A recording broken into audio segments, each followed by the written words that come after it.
So what do you think's going on? So when you look at the totality of, and let's just talk about Yosemite. As I dug into it, there's probably over 50 people missing in Yosemite as we talk right now. When I asked for a list from Yosemite, from the Department of the Interior 12 years ago, they said they don't have a list. I asked for a list of missing people from the entire system in the Department of the Interior. They said, we don't have a list. And I said, well, okay, I've written so many books. I'm a printed author. I'm going to ask you to put that list together for me. According to the rules, I fit that criteria to ask. But they said they don't have a list. Right. But I asked them to put one together. Okay. And they said, we'll get back to you. They said, no, you don't qualify. But if you want us to put together a list from the entire system, it's going to cost you $1.4 million.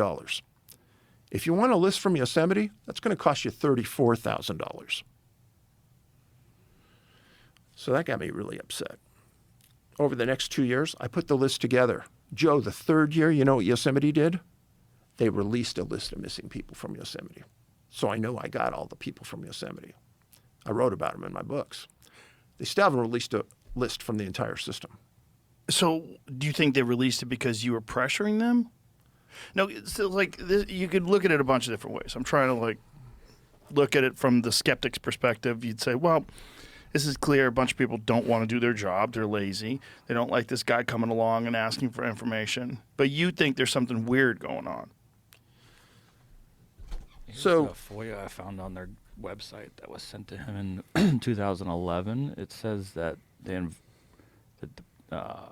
appeal was properly invoked because of exemptions 7A. And I'll let you read that, what that is. 7A permits the withholding of records or information compiled for law enforcement purposes, but only to the extent that the production of such law enforcement records or information could reasonably be expected to interfere with enforcement proceedings. So they could withhold it because you could interfere with enforcement proceedings? 40 years later.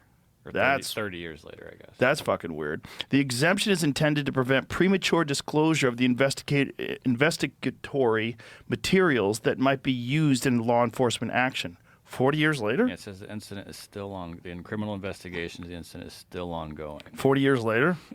What?